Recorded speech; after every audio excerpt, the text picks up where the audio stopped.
Today we will be discussing about DC transients. Before we start discussing, I'll explain some of the key terminology that we use.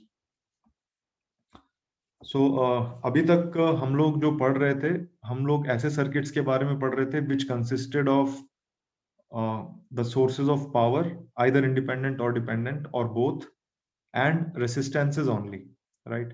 So now today we are going to discuss about circuits which contains resistance as well as energy storage elements. तो ये हमारे लिए एक नया, क्योंकि resistances जो हैं they are not energy storage elements. आप जो एनर्जी एक रेसिस्टेंस को देते हो वो इमीडिएटली वो उसको डिसिपेट कर देता है. It can not store energy, but there are elements which can store energy, for example a capacitor और एन इंडक्टर. तो हम ये देखेंगे कि उनका बिहेवियर कैसा होता है जब हम उसको किसी डीसी सोर्स से एनर्जाइज करते हैं. तो इस तरह के सर्किट्स में जो हम मेन एनालिसिस करेंगे वो ऐसी कंडीशंस पे करेंगे जब कोई स्विचिंग ऑपरेशन उसमें हो रहा है, राइट? आई डिस्कस कि स्विचिंग ऑपरेशंस कितने तरह के होते हैं और उसी बेसिस पे आप लोगों को अपने न्यूमेरिकल्स भी दिखाई देंगे based on the types of switching operations that we are discussing today.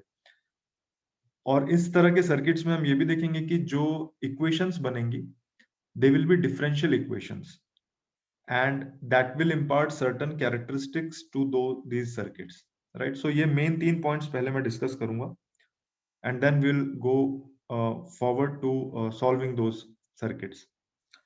तो यहाँ पर मैं 3 एग्जांपल्स दिखा रहा हूँ. इस सर्किट में आप देखिए there is a source, there are resistances 2 ohms and 3 ohms and this 6 ohms. There is an energy storage element which is an inductor here, and there is a switch. हमारा जो पूरा एनालिसिस है वो इस switch के उस duration पर based है जिस ड्यूरेशन में ये स्विच ऑन होगा या ऑफ होगा या अपनी पोजीशन चेंज करेगा. ठीक है, इसे हम कहते हैं स्विचिंग एक्शन या जैसा ऊपर लिखा हुआ है स्विच ऑपरेशन. तो ये स्विचिंग एक्शंस मैं आपको 3 तरह के दिखा रहा हूं. यहां पर जो ये एक्शन हो रहा है, ये देखिए एरो जो है वो इस तरह से डायरेक्टेड है कि ये स्विच ऑन हो रहा है. जिस टाइम पे वो ये स्विच ऑन हो रहा है we are calling that time as t equal to 0, right? I will explain what is t equal to 0. तो ये पहला एक्शन है जहां पर आपके पास एक सर्किट था, उस सर्किट में एक स्विच है और अब वो सर्किट को उसी के हाल पर छोड़ दिया गया था, लेकिन एक किसी स्पेसिफिक टाइम में उस स्विच को ऑन किया गया है, राइट? ये एक दूसरा सर्किट है. This circuit also consists of a source which is a voltage source, multiple resistances 3 ohm, 1 ohm and 9 ohms, and here this is the energy storage element which is a capacitor. In addition to this there is a switch here, और इस switch में जो symbols है वहां पर हम देखें तो ये एरो जो है वो इस तरह से बना हुआ है कि ये स्विच पहले ऑन था और फिर ऑन से ये ऑफ हो रहा है. जिस टाइम पे ये एक्शन हो रहा है that time is t equal to 0, right? तो पहला जो एक्शन था, जो सर्किट था, उसमें हमने देखा कि स्विचिंग एक्शन जो है वो ऑन करने वाला है. दूसरा जो सर्किट है उसमें हम देख रहे हैं कि जो स्विचिंग एक्शन है वो ऑफ करने वाला है, right? So these are the first two possible switching actions.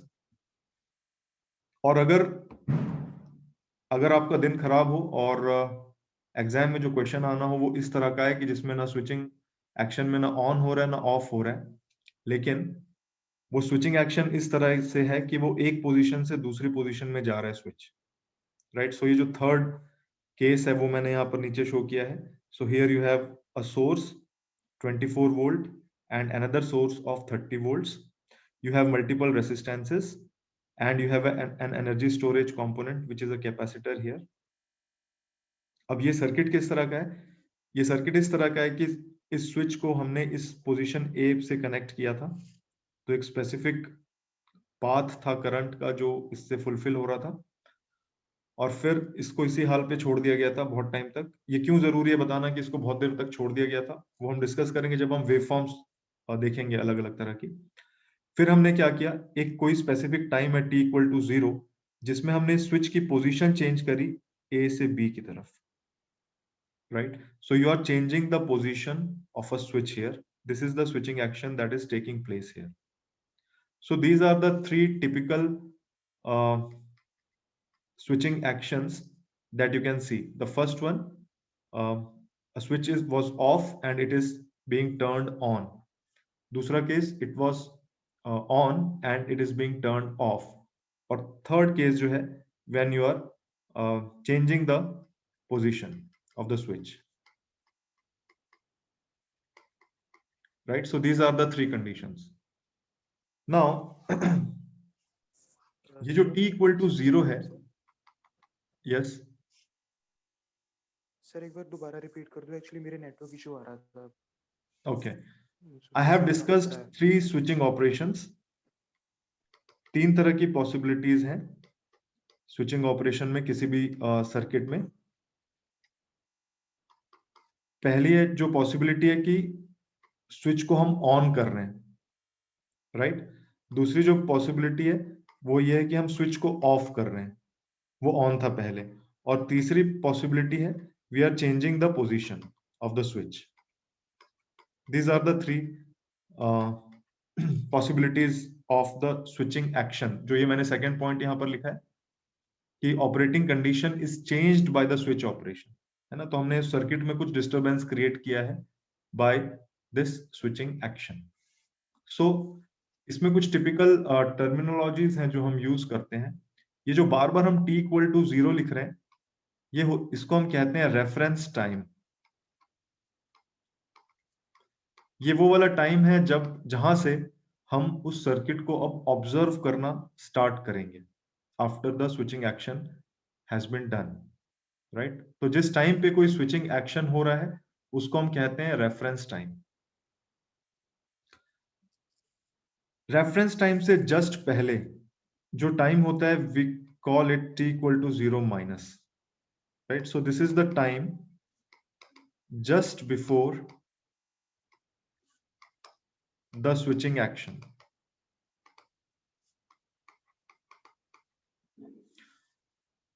और स्विचिंग एक्शन करने के जस्ट बाद वाला जो टाइम होता है उसको हम लिखते हैं t इक्वल टू 0 प्लस।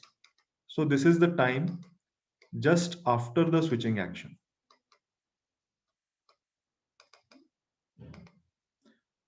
जैसे जैसे हम एनालिसिस करेंगे हम देखेंगे कि ये बहुत इंपॉर्टेंट है। वैसे देखने में हमें लग रहा है कि t इक्वल टू 0, 0 माइनस और 0 प्लस ऑलमोस्ट एक ही चीज है। ये सही बात है कि ऑलमोस्ट एक ही चीज है, लेकिन वो उस जब हम सर्किट को एनालाइज करेंगे तो हम देखेंगे कि things have changed actually, right? So इसके अलावा हम एक और टर्म यूज करते हैं, we call it t tending to infinity, और t इक्वल टू इंफिनिटी भी हम लिख देते हैं इसको कई बार, right? So this is not a literal infinity, right? This is the time long after the switching action has taken place, right? So this is t tending to infinity or t equal to infinity is used to represent the time, long time after the switching action. So once you have an energy storage component, all these terms become important. We will see how it happens, right? So ये terms मैं बार बार use करूंगा and you will get familiarized with these terms. तो इससे पहले जो मैंने आपको circuit दिखाया था as examples, they are very complicated circuits, right? Although her circuit में एनर्जी स्टोरेज एलिमेंट एक ही है, लेकिन जो नंबर ऑफ रेसिस्टेंसेज हैं या नंबर ऑफ सोर्सेज हैं वो एक से ज्यादा भी हो सकते हैं। तो एनालाइज करने के लिए हम क्या करेंगे, I'll take up very simple circuits जहां पर सिर्फ एक रेसिस्टेंस है और एक एनर्जी स्टोरेज कंपोनेंट है which are being fed by a single source. Okay, so ये वाला जो लेफ्ट हैंड साइड में जो मैंने सर्किट शो किया है ये एक सिंपल आरसी सर्किट है, और राइट हैंड साइड में मैंने जो सर्किट शो किया है this is a simple RL circuit. Third point जो हमने लिखा था वो उसमें हमने लिखा था कि differential equations will come into picture, right? So let us see how when we write the equations, Kirchhoff's voltage law and current law are fully valid for these circuits also. So when we write those equations in these circuits, the equations will actually be differential equations. So let us see how. So first of all, let us discuss the properties of an inductor. Inductor जो है उसमें जो cause है that is the current flowing through it, और अब क्योंकि हम time dependent quantities, क्योंकि डिफरेंशियल इक्वेशंस हमें बनेंगी, तो हम कैपिटल लेटर्स ना यूज करके we will use small letters. Whenever I am using a small letter, it means that it is a function of time. Although अभी मैं specify कर रहा हूँ it as a function of time, but कई बार मैं specify नहीं भी करूंगा, but small letter indicates that the variable is a function of time. और इसका जो effect है that is a magnetic flux, right? तो इंडक्टर जब लीनियर होता है तो effect should be directly proportional to the cause, यानी कि जो फ्लक्स जनरेट होगा that will be directly proportional to the cause, यानी कि करंट, राइट? और इसमें जो कांस्टेंट ऑफ प्रोपोर्शनैलिटी जो हमें मिलता है उसी को हम इंडक्टेंस कहते हैं, and this inductance is measured in henry. तो कॉज इफेक्ट जो रिलेशनशिप है एक इंडक्टर के लिए, that is this psi is equal to L into I. But हमारा इंटरेस्ट इन क्वांटिटीज में नहीं है, हमारा इंटरेस्ट तो वोल्टेज और करंट्स में है, राइट? सर्किट एनालिसिस में हम यही पढ़ रहे हैं, calculation of voltages and currents. So now from Faraday's law of electromagnetic induction we know that magnitude of induced EMF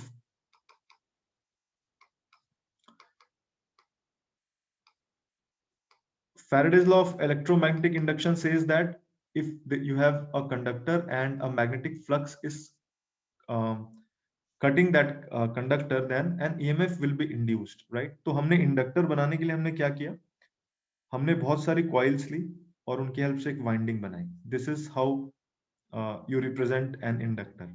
और जब इस इंडक्टर में कोई करंट फ्लो होगा तो इस करंट के कारण एक मैग्नेटिक फ्लक्स जो है, एक मैग्नेटिक फील्ड जो है around this in around this coils that will be produced. इस तरह की मैग्नेटिक फ्लक्स बनेगा जो इन कॉइल्स को कट करेगा, right? So this current is the cause and this flux is the effect. और जब आप इस करंट को टाइम के रिस्पेक्ट में चेंज करोगे तो ये फ्लक्स भी टाइम के रिस्पेक्ट में चेंज होगा। और Faraday's law of electromagnetic induction says that कि जब फ्लक्स जो कट कर रहा है, जब वो इन कॉइल्स को कट करेगा तो EMF will be induced in these coils. तो जब हम इंडक्टर के ये जो दो एंड टर्मिनल्स हैं इनके अक्रॉस जब हम वोल्टेज मेजर करेंगे तो it will be a finite voltage VT, and as per the Faraday's law that will be the rate at which the total flux is changing. Of course ये voltage in coils के individual voltages को add करके आ रहा है, but I'm not going into it. I'm just trying to derive the expression, the relationship between the voltage and current, right? So from this relation psi is equal to L di, and assuming that the inductance is constant, we get the voltage as L and the first derivative of the current. This is the magnitude of the voltage, है ना? उसकी polarity कैसी होगी वो मैंने अभी show नहीं करी है यहाँ पर, और ना मैंने कोई साइन यहाँ पर शो किया है अभी। So this is the magnitude of the induced EMF, that is L di by dt। Compare करें एक रेसिस्टेंस में, रेसिस्टेंस में जो वोल्टेज और करंट का रिलेशनशिप था वो बिना किसी डिफरेंशियल ऑपरेशन के था, right? V was equal to I into R. So this magnitude of the voltage is dependent on the rate at which current is changing and not on the current itself. ये एक बहुत important चीज है, वो current पर depend नहीं कर रहा है वोल्टेज, वो डिपेंड कर रहा है कि किस रेट से वो करंट चेंज हो रहा है। और इसके अलावा हमने एक और लॉ पढ़ा है, we call it as Lenz law. Lenz law says that the induced EMF is such that it opposes the original cause.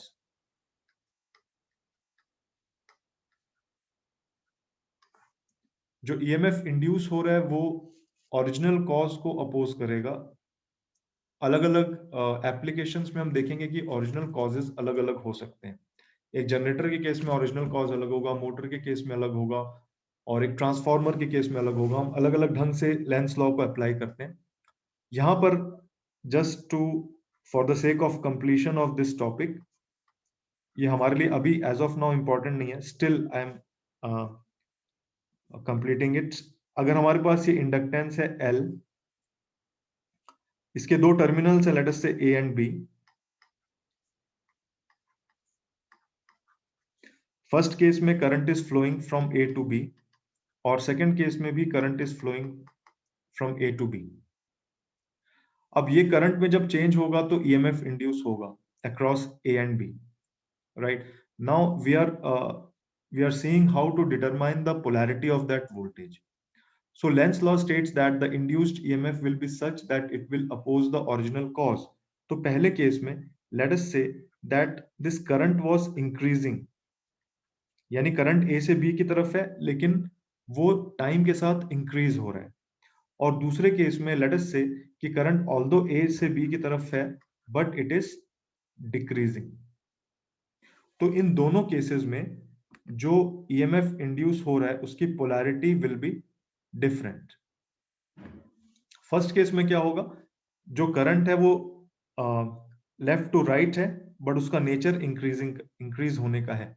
तो जो ईएमएफ इंड्यूस होगा वो इस तरह का होगा कि it will try to oppose that increase in the current. और वो कब होगा, जब ए का पोटेंशियल ज्यादा होगा बी से.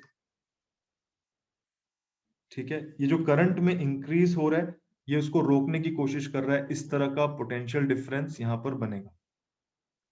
दूसरे केस में करंट ए टू बी की तरफ है लेकिन वो टाइम के साथ डिक्रीज हो रहा है, that is the original cause. तो यहां पर वोल्टेज इस तरह का बनेगा कि वो इस करंट को सपोर्ट करे मतलब कि वो जो इंक्रीज हो रहा है डिक्रीज हो रहा है जो करंट को, उसको रोकने की वो कोशिश करेगा.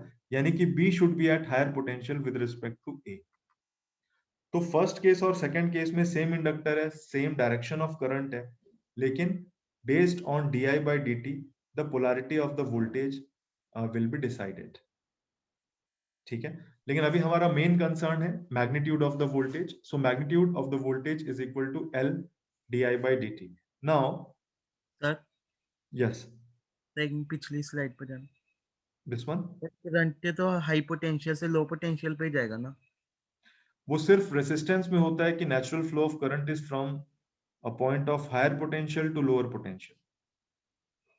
ये इलेक्ट्रोमैग्नेटिक इंडक्शन है, दैट इज वो हम सिर्फ और सिर्फ रेजिस्टेंस के लिए ही ये हमेशा कहते हैं कि जो नेचुरल फ्लो ऑफ करंट है that is from a point of higher potential to lower potential. लेकिन यहां पर ये उल्टा भी हो सकता है. उसका रीजन आप समझें, this V is not creating this I. This V is being created by the flux and the flux in turn is being created by I. तो लेंस लॉ क्या कहता है, ओरिजिनल कॉज को वो अपोज करेगा EMF. तो original cause क्या था, ईएमएफ आया फ्लक्स के कारण और फ्लक्स आया था करंट के कारण. तो करंट अपने आप में ओरिजिनल कॉज नहीं है, change in the current is the original cause, right. It is dependent on the change in current. तो चेंज इन करंट को वो अपोज करेगा. Inductor never opposes a current, it opposes the change in current. तो don't get confused कि ये higher potential से lower है या लोअर से हायर है. बस ये याद रखें कि प्लस और माइनस साइन मैंने बाद में लगाया था आई के बाद. Getting the point? यस. है ना, मैंने ये नहीं किया था कि प्लस माइनस साइन लगाया फिर आई की डायरेक्शन डिसाइड करी. आई की डायरेक्शन मुझे मालूम थी और मुझे D i by d T का नेचर पता था, फिर मैंने वोल्टेज की पोलैरिटी डिसाइड करी है. So this voltage in itself is not the cause of the current I hear, right. तो इसमें थोड़ा सा मैथ्स करते हैं अब. So I have this inductor and I know the voltage and current. The current through it is sir एक IT. Second पीछे करना, मैंने लिखना था, थोड़ा रह गया था मेरा. I'll share these slides. I'll share these slides with you. Don't worry. Okay. So the potential difference across it is V and the value of this inductor is L, right?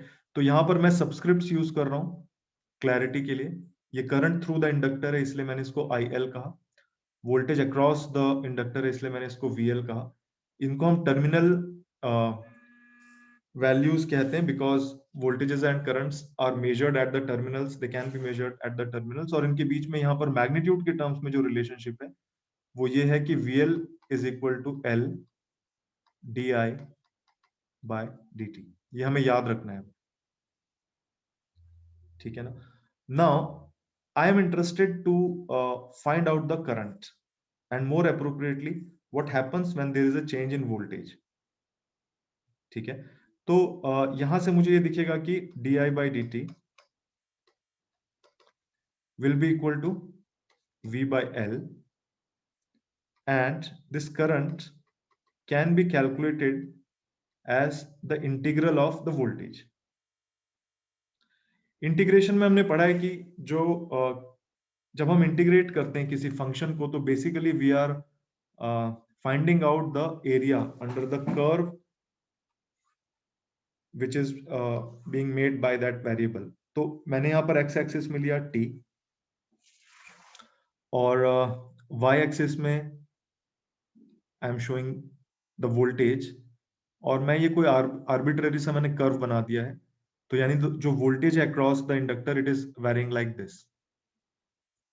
ठीक है, हम करंट को कैसे calculate कर रहे हैं? हम current को कैलकुलेट करने के लिए वोल्टेज को इंटीग्रेट कर रहे हैं विद रिस्पेक्ट टू टाइम और डिवाइड कर रहे हैं फिर एल से. तो एल यहाँ पर कांस्टेंट है तो उस पर हम अभी फोकस नहीं कर रहे हैं. तो late us say that we are trying to find out the current between these two durations t1 and t2. तो उसके लिए हम क्या करेंगे? We will do the integration और इंटीग्रेशन के लिए जो हम लिमिट्स रखेंगे वो हम t1 और t2 लिख देंगे और ये जो एरिया मिलेगा हमें this area will determine the current, right? ये हमें मैथ्स से पता है. अगर मैं इस t2 को थोड़ा सा शिफ्ट कर दूं लेफ्ट की तरफ, लेट अस से this time is t2 dash, तो क्या होगा? एरिया अंडर द कर्व जो है वो कम हो जाएगा, राइट? हम जाते हैं अपनी पुरानी वाली कंडीशन में जहां पर हमने टाइम को डिफाइन किया था अलग अलग वैल्यूज के लिए after and before t equal to 0. तो हमने कहा था स्विचिंग एक्शन जो हो रहा है वो t इक्वल टू 0 पर हो रहा है. उससे जस्ट पहले वाला जो टाइम है वो t इक्वल टू 0 माइनस है और जस्ट बाद वाला जो टाइम है वो t इक्वल टू 0 प्लस है. यहां पर देखें, अगर t1 को हम ले रहे हैं 0 minus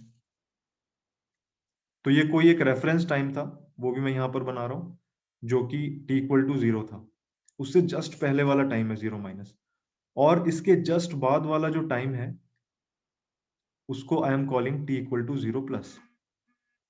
so what should be the area of this curve now? अगर हमारी जो लिमिट्स हैं,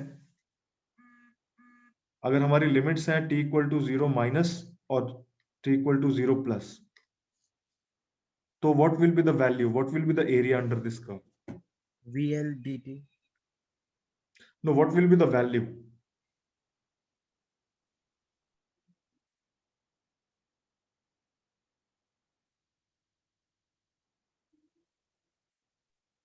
जीरो जीरो ही होगी. गुड. ये जो वैल्यू आएगी वो 0 आएगी, राइट? क्योंकि आप जो जिस तरह से इस टाइम को आप डिफाइन कर रहे हैं उस डेफिनेशन के हिसाब से क्या हो रहा है कि ये बिल्कुल जो डिफरेंस है 0 माइनस और 0 प्लस का, that is a negligible kind of difference. तो ये जो वैल्यू आएगी वो 0 होगी, ठीक है? तो ये बहुत इंपॉर्टेंट कंक्लूजन है.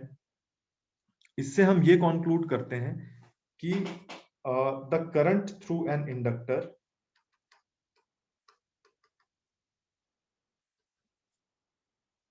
cannot be changed instantaneously.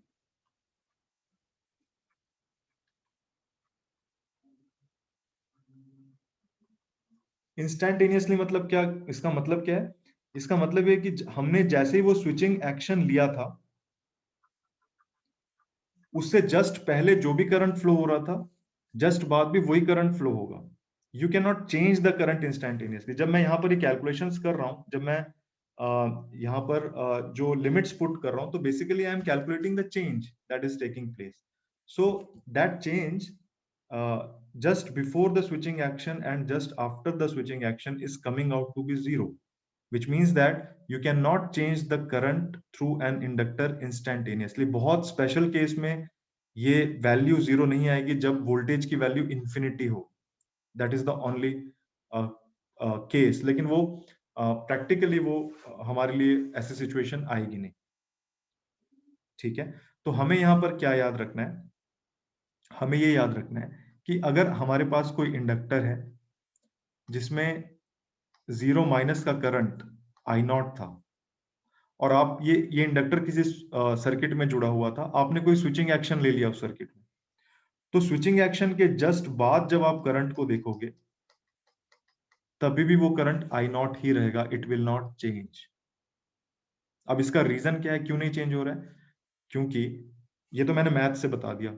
इसका रीजन ये है, फिजिकल इंटरप्रिटेशन हमारे लिए क्या है, इसका रीजन ये है कि inductor is storing energy, it is an energy storage device, right? और वो एनर्जी स्टोर जो कर रहा है, उसके लिए हमारा हमारा हमारा हमें जो एक्सप्रेशन है वो हमें पता है, that is half LI square. अब किसी भी ऑब्जेक्ट का जो एनर्जी कंटेंट है, उसको आप इंस्टेंटली आप चेंज नहीं कर सकते। फॉर एग्जाम्पल, अगर एक फैन है जो स्टेशनरी स्टेट में है, जब आप स्विच ऑन करोगे तो इमीडिएटली फुल स्पीड में नहीं पहुंचता, it takes time to increase the speed. ऐसा क्यों हो रहा है? क्योंकि जो उसकी रोटेशनल काइनेटिक एनर्जी है, वो टाइम के साथ इंक्रीज होगी, वो इंस्टेंटली नहीं इंक्रीज होगी, और इसी को हम इनर्शिया कहते हैं। इनर्शिया कौन सा ऑब्जेक्ट शो करेगा? जिसके पास एनर्जी स्टोरेज की कैपेसिटी। जिस ऑब्जेक्ट के पास एनर्जी स्टोरेज की कैपेसिटी नहीं है, it will not show any inertia. तो यहाँ पर क्या है, ये इंडक्टर भी एक तरह का इनर्शिया शो कर रहा है। वो इनर्शिया क्या शो कर रहा है? You can not change the current instantly. क्यों? क्योंकि उसी करंट के कारण इसमें एनर्जी स्टोरेज हो रही है, और stored energy can not B change instantaneously, right? So this is the physical interpretation of it. ये वाला पार्ट हम लोग बहुत फ्रीक्वेंटली अब यूज करेंगे। ठीक है, ये कंक्लूजन हमें याद रखना है कि the current through an inductor can not be changed instantaneously. वो समय के साथ धीरे धीरे चेंज होगा, लेकिन इंस्टेंटली तो नहीं चेंज हो पाएगा, right? If you have any doubt on this, please ask. This is an important conclusion. Sir इसका मतलब कंडक्टर इंडक्टर बन गया, इंडक्टर एक कंडक्टर बन गया सर थोड़े टाइम के लिए। हाँ, थोड़े टाइम के लिए वो एक कंडक्टर है, ठीक। वो शॉर्ट ड्यूरेशन के लिए है वो। ठीक है, so now let us do a similar kind of analysis for a capacitor, right? So I have a capacitor here. The current through the capacitor, I am calling it IC, and the potential difference across it, I am calling it VC. Value of the capacitance is C. जब हम एक capacitor को देखते हैं तो हमें मालूम है कि जो कॉज है वो है पोटेंशियल डिफरेंस अक्रॉस इट, और उस कॉज के कारण जो इफेक्ट होता है वो होता है storage of charge, right? So that charge जो प्लेट्स में स्टोर हो गया, net charge will be zero, लेकिन जो चार्ज प्लेट में स्टोर हो रहा है, दैट इज द इफेक्ट। तो अगर वो एक लीनियर कैपेसिटर है तो effect should be directly proportional to the cause, और ये कांस्टेंट ऑफ प्रोपोर्शनैलिटी जो है, that is known as capacitance. तो यहां पर जो गवर्निंग इक्वेशन है वो है Q is equal to CV। लेकिन हमारा इंटरेस्ट चार्ज में नहीं है, हमारा इंटरेस्ट करंट में है। तो how can we calculate the current? The first derivative of this charge is the current, so I am calling that current as IC, and if C is a constant, then IC will be dVC by dt. Important relationship जो हमें याद रखना है। तो अगर हमने जो पहले जो आर्गुमेंट किया था, उसी तरह से अगर हम यहां पर भी चलें, यानी कि अगर हम वोल्टेज को कैलकुलेट करें, द चेंज इन वोल्टेज को हम अगर देखें, तो हम ये देखते हैं कि वो हम इस इंटीग्रेशन से कैलकुलेट कर सकते हैं। और फिर से अगर हम अपने जो लिमिट्स हैं 0 माइनस से 0 प्लस रखें तो this value will come out to be 0, right. तो इसका जो इससे जो हम कंक्लूजन निकालेंगे वो क्या निकालेंगे, वो ये होगा कि the voltage across a capacitor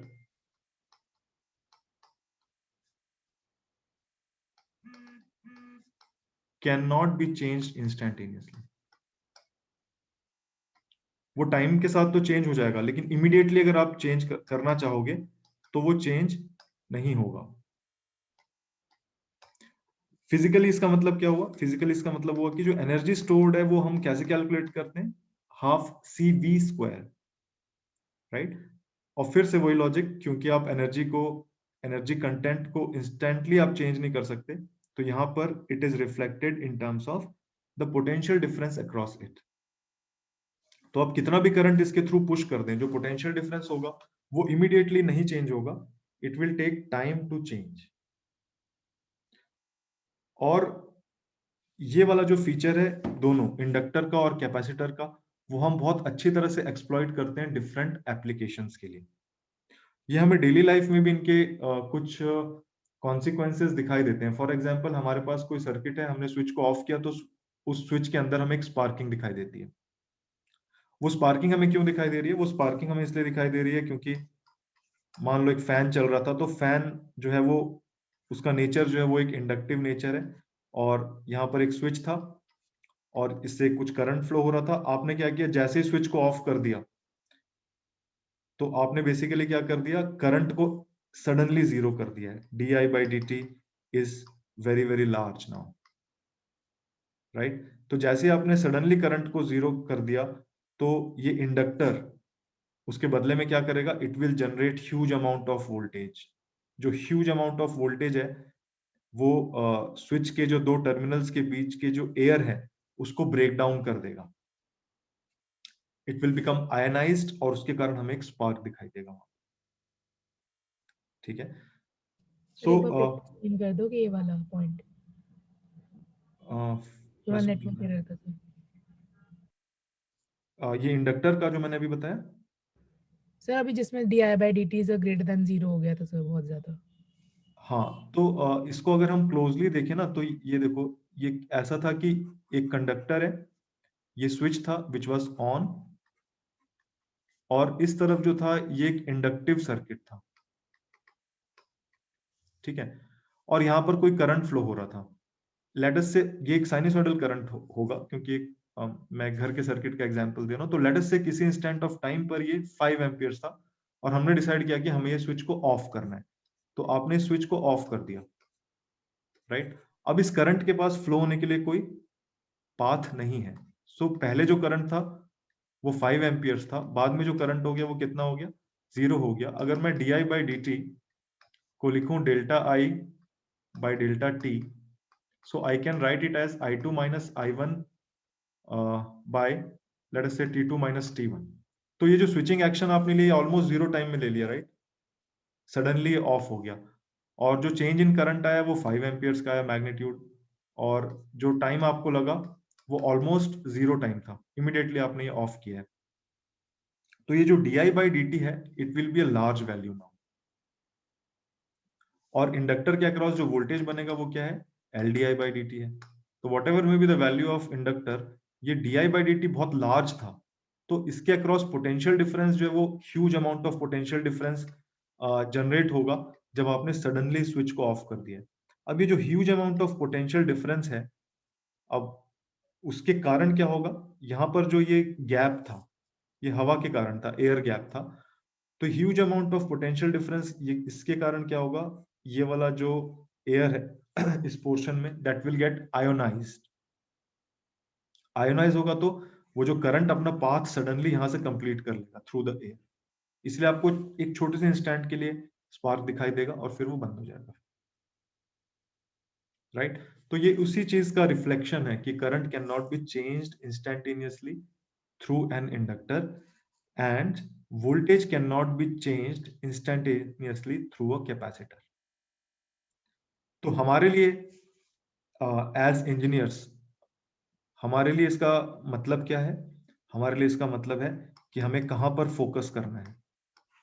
अगर कैपेसिटर है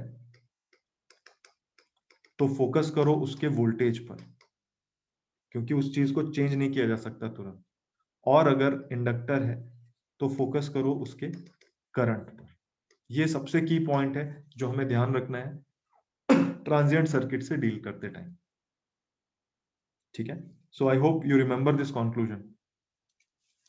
और अगर आपको इसको फर्दर मैथ से कोरिलेट करना है तो उसका लॉजिक ये है। स्टोर्ड एनर्जी, कैपेसिटर में stored energy half CV square है, focus on the voltage. Inductor में एनर्जी हाफ LI स्क्वायर है, focus on the current, right? So these two quantities cannot be changed instantaneously. So now this brings us to the second point, the third point rather, कि यहां से अब हमें differential equation से deal करना पड़ेगा। तो मैंने आपको यहां पर क्या क्या बता दिया। जो जिन सर्किट से हम डील कर रहे हैं वह रेसिस्टेंस और एनर्जी स्टोरेज एलिमेंट्स हैं। Energy storage elements will be inductors and capacitors. उनकी प्रॉपर्टी हमने डिस्कस कर ली। Current can not be changed instantaneously through the inductor and voltage can not be changed across a capacitor instantaneously. Inductor के लिए जो relationship है वो है V is equal to l d i by d t, और capacitor के लिए I is equal to c d we by d T, right? ये हमने डिस्कस कर लिया। हमने ऑपरेटिंग कंडीशंस डिस्कस कर ली। जो स्विचिंग ऑपरेशन है वो तीन तरह का होगा, either switching on, switching off, और changing the position of a switch. Now the third condition is you will have to deal with differential equations once you write the KCL and KVL। तो अब वो point पर हम इसको discuss करते हैं। तो ये जो लेफ्ट साइड में बनाया है ये मैंने एक बहुत सिंपल सा RC सर्किट बनाया है, और यहां पर हो क्या रहा है, एट t इक्वल टू 0 हम इस स्विच को ऑन कर रहे हैं।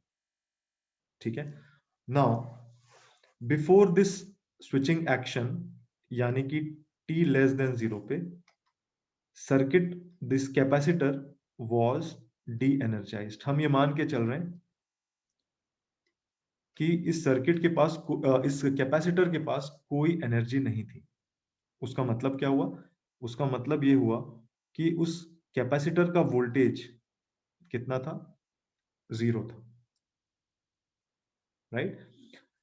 तो ये कौन सा वोल्टेज है? स्विचिंग एक्शन से जस्ट पहले यानी कि वोल्टेज कितना था? 0 वोल्ट था।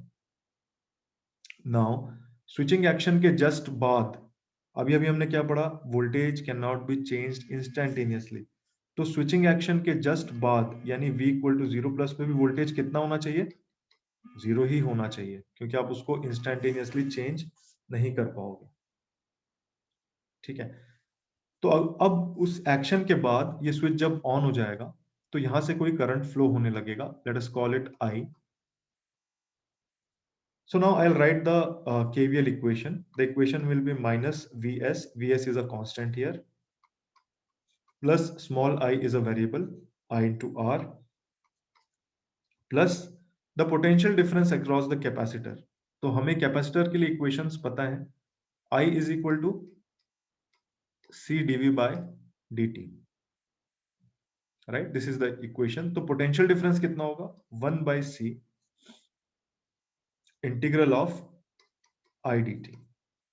Right? So sum of these three potential differences should be equal to 0. और यहाँ पर हम इसको डिफरेंशिएट कर देंगे तो ये वाला जो है पहला डेरिवेटिव आ जाएगा और यहाँ पर I हो जाएगा। तो you will get a differential equation.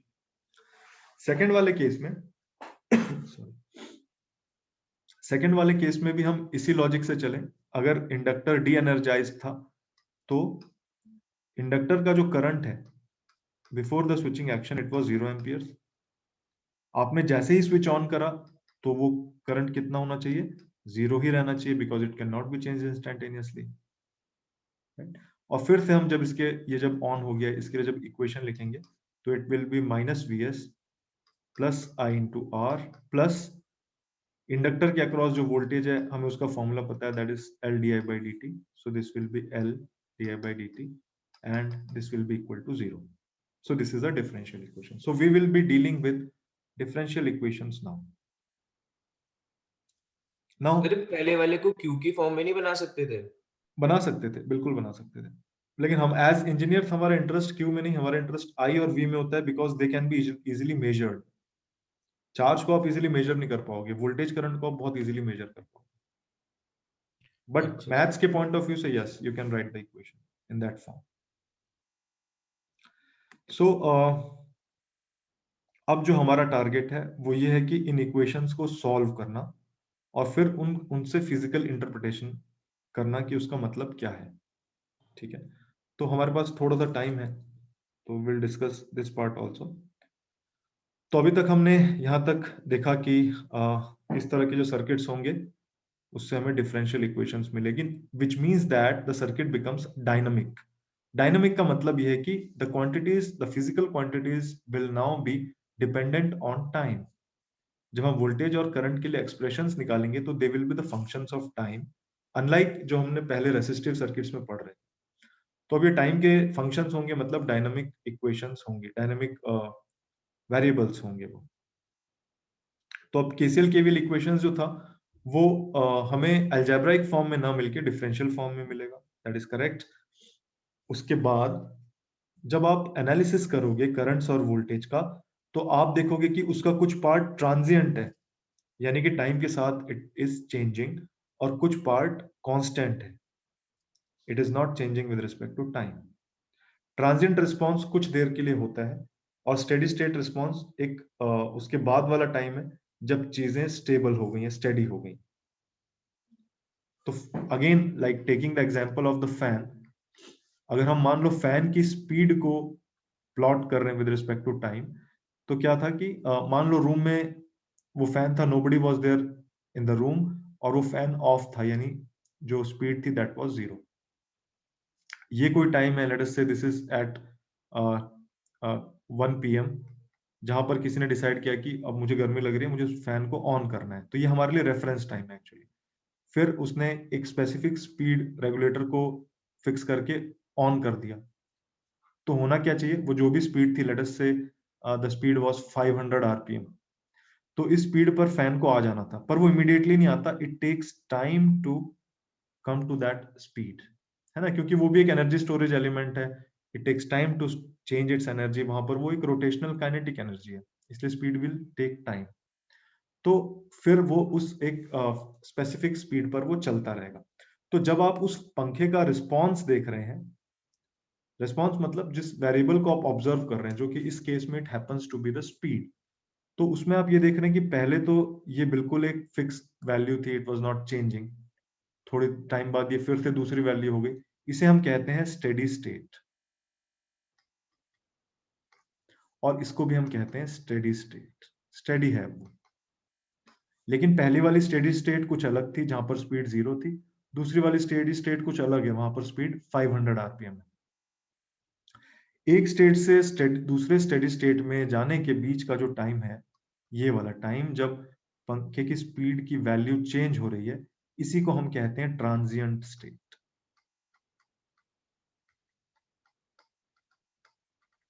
तो जब भी हम ये डिफरेंशियल इक्वेशन सॉल्व करेंगे, हमें जो सॉल्यूशन दिखाई देगा वो इस तरह का दिखेगा कि उसमें स्टेडी स्टेट वाला पार्ट भी होगा और ट्रांजिएंट स्टेट वाला भी पार्ट होगा. ठीक है, तो ये ट्रांजिएंट स्टेट आप देखो, ये एक टेम्पोररी स्टेट है, कुछ देर के लिए रहेगी, उसके बाद ये ट्रांजिएंट नहीं रहेगा, उसके बाद एक स्टेडी स्टेट आ जाएगी. So we say that it is dependent on time and it is of temporary nature. Steady state वाला जो पार्ट है, it is not dependent on time, यानी कि कांस्टेंट है वो वैल्यू, या एसी के केस में वो पीरियोडिक हो जाएगी वो वैल्यू, और उसका जो फर्स्ट डेरिवेटिव आप निकालोगे that will come out to be 0, क्योंकि वो कांस्टेंट है. तो इस वाले जो टॉपिक में हमारा जो फोकस है, that is on the transient state, so we are calling it DC transient circuits. Okay, so I wanted to actually discuss at least one of the elements, but वो हम अगली क्लास में will take it up. So till here, if you have any doubts, you can please ask. Sir एक बार sir पिछली slide पे जाना.